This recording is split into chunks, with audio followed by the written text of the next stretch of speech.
A 911 operator receives calls from the future. Every person she saves costs someone else their life. The last conversation. Nighttime Vancouver was drowning in rain. Streetlights shivered in the dispatcher center's windows, like reflections in the water of a well. Inside, servers hummed, the sound carrying a steady pulse, not of machines, but of something older. The air was thick with the scent of burnt coffee and plastic warmed by lamps. Sarah Chen, headphones on, sat at the console, surrounded by 7 monitors. With her left hand, she absent-mindedly touched the bracelet on her wrist and glanced at the clock. A habit since childhood, when once, too late to call for help, she learned how minutes could last longer than a life. Her shift had been calm. A few reports of flooded basements, one false fire alarm. At 2:14 a.m., the red icon for an incoming call lit up. Sarah pressed the button. Static hissed in her headphones, and through the interference came a faint male voice. "I will die in a few minutes. You won't make it in time." He gave an address, an old house in Kitsilano. Sarah entered the data, dispatched the nearest unit, trying to keep him on the line. "What happened? Are you hurt?" she asked, noticing an odd crackle in the background, like someone quietly tapping a fingernail against glass. "Just accept it. Not everyone can be saved." The line went dead. 7 minutes later, a field officer reported, "Victim found with no signs of life." Sarah glanced at the call record and felt time itself shift.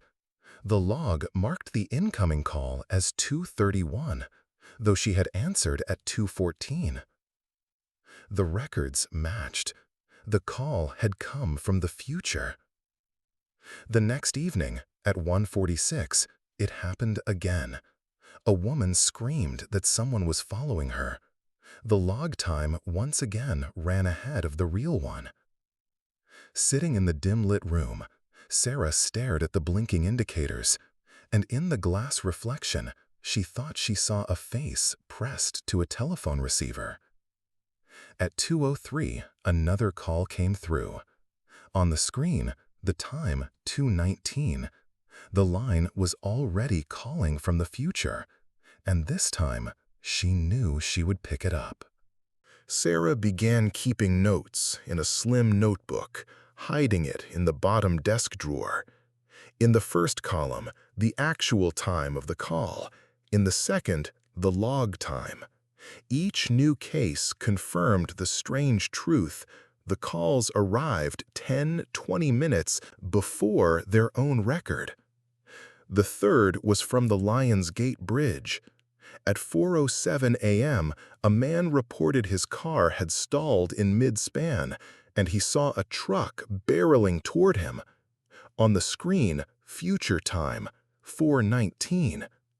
Sarah didn't think, as if a switch had been thrown inside her, and all protocols, checklists, and restrictions no longer mattered. She bypassed procedure, called the patrol directly. When the crew pushed the car to the shoulder seconds before impact, Sarah felt a strange warmth. Not a sharp rush, but like a quiet lamp had been lit inside her. She realized she had been sitting upright for minutes, unblinking, afraid to lose the moment. The next day, at 11:52 p.m., came a new call. A girl of about 15, breathless, whispering that someone was breaking in. The unit arrived too late.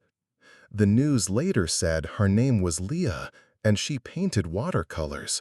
Her last sketch was of the Lions Gate Bridge.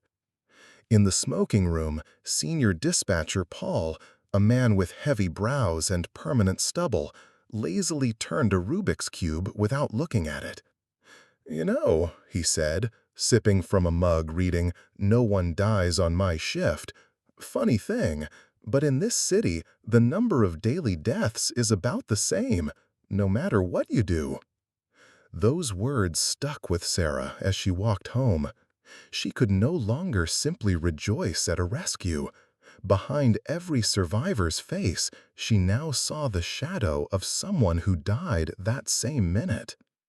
On the next shift, when she spotted the red icon, she looked first at the log time. 2:27. She knew someone was already standing on the edge. A week later, Sarah's notebook was no longer just a list. She'd built a system: black pen for names, red marker for the dead, blue circles around strange coincidences. Pages slowly filled with patterns too clear to ignore. The man saved on the bridge worked as a foreman in a construction firm. At the same minute, a hobbyist carpenter died of a sudden stroke. He had been restoring old railings on that very bridge. A woman rescued from a smoke-filled apartment worked at the Nut Bakery. The victim in the same minute was hit by a car of the Peanut brand. Such echoes felt like mockery, as if some unseen force not only balanced the tally, but played with it. A conversation with Coroner John Reed only deepened the thought. They met in a small corner cafe. John, as always, wore thin leather gloves, even while holding a coffee cup. "Keeps me from getting used to warmth," he joked, catching her glance. "Occupational hazard." He sipped, squinting. If someone kept track, they might think the city has a quota for death. No more, no less. Sarah said nothing, but in her bag under the table lay her notebook, red and blue marks forming patterns too precise for coincidence. That evening, she visited the family of the man from the bridge. The young wife thanked her, holding a child, speaking with an awkwardness that felt like a debt she could never repay. Behind Sarah, at a newsstand, the front page carried a photo of that same carpenter. At work, she began hiding the notebook under her keyboard. Every new symbol, every crossing line in her notes became a reminder. For every life saved, another was taken in that same minute. Balance didn't just exist, it was watching. Sarah decided to test her theory. One night, at 2:11 a.m., a call came in about a woman trapped in an elevator and losing consciousness. On the screen, future time, 2:23. Instead of dispatching immediately, Sarah hesitated. She sat, clutching her headset, memory flashing. She was 17 when her father had a heart attack. She ran to call for help, but the payphone was broken, and help came too late. Time stretched thick and slow. Finally, she sent the team, but they opened the elevator too late. The woman was dead. In that same moment, elsewhere in the city, a man who collapsed at a gym survived. A doctor had been nearby. The balance had flipped. Her inaction saved another. But instead of relief came a strange physical sensation, like an invisible film of someone else's blood clung to her skin, impossible to wash away. Days later, she met a man she had saved from a fire. He stood on his porch holding an old porcelain doll, smoke-stained but intact. He said he'd taken it from the apartment of a neighbor who died that same night. She collected them, he said, avoiding her eyes. Sarah knew. That neighbor had died in the same minute he was pulled from the flames. At work, the silence between calls became unbearable.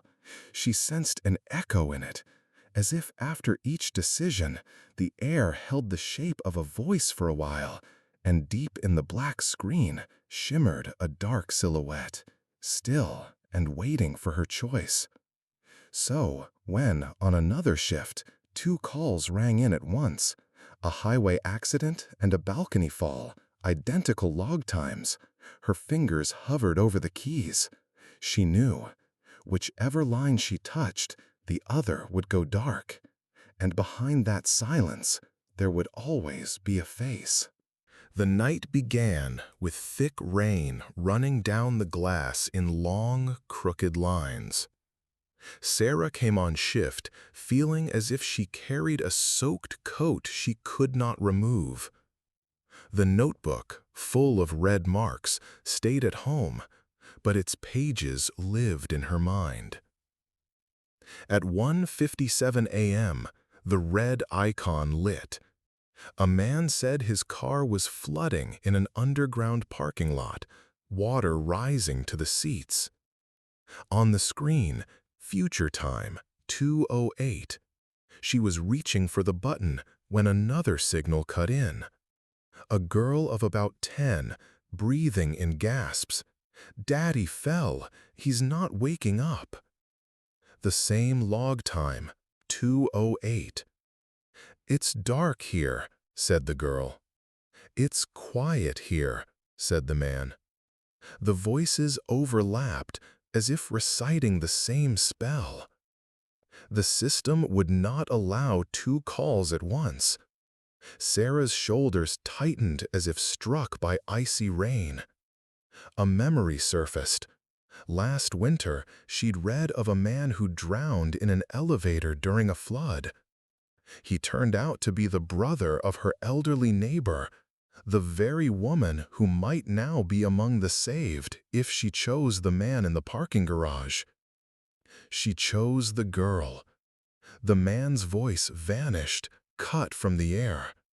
The girl sobbed but followed her instructions until rescuers' voices came through. Leaving the center, with the rain turned to mist, Sarah saw her elderly neighbor standing at the door. "Thank you for choosing me," the woman said softly, holding a photo of a smiling man who looked like the one from the news. "Now I'm ready." Sarah walked past, her back tightening as if a cold stream ran down her spine. She knew each choice was not just someone else's life. It left another mark on her body. The shift dragged in a steady, soundless current. Outside, fog thickened, blurring the streetlights, while inside, the dispatcher room's clock ticked with the persistence of dripping water. Sarah sat with her fingers on a cup of cold tea, thinking about a conversation with her mother a week earlier. Her mother had laughed over the phone, complaining she couldn't open a new jar of jam.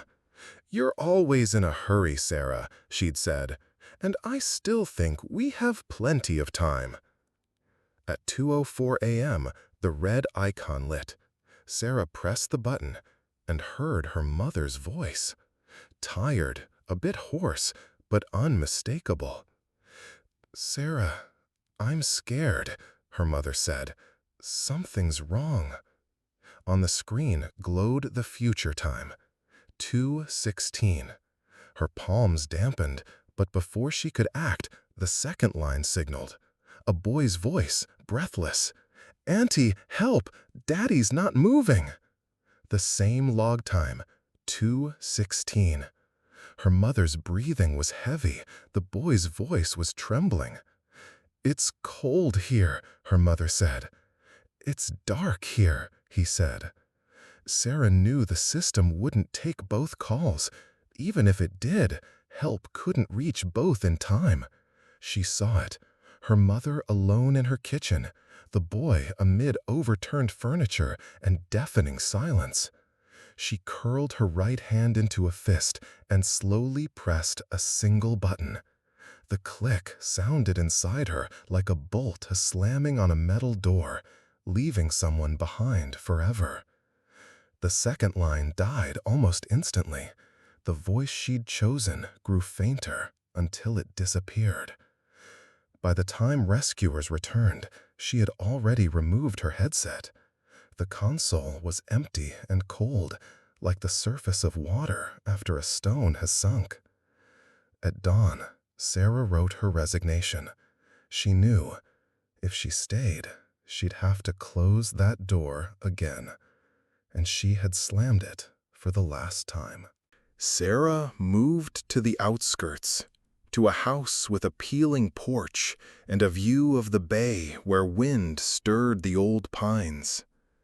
There was no city hum here, only the creak of boards and the distant cries of gulls. The phone lay on the kitchen table, screen down. She checked it only once a day. She never spoke aloud about her dispatcher days, but sometimes at night, when the wind shifted, she thought she heard a faint, delayed echo of a call. Not a sharp ring, but a trembling note, coming from somewhere inside, as if a stranger's plea for help was still searching for her ear. One evening, returning with groceries, she saw an old payphone on the corner. The paint was peeling, the keys dulled, but the number on the casing, 0216, made her stop. In the notebook hidden in her desk, that date was written beside two names divided by a red line. The phone rang. The sound was muffled, as if from deep underwater. Sarah stood 3 steps away. It rang again, and in the foggy distance, through the window of a late-night cafe, she saw a young man in headphones at a console. His hands moved the way hers once had, and above him, in the glass, red dots of incoming lines flashed. She turned and walked away. The ring followed her into the damp air until it faded. At home, she set the bags down and, without turning on the light, sat by the window. The phone lay beside her, dark and still. She didn't touch it. The call remained hanging somewhere in the void, like an unopened letter from death.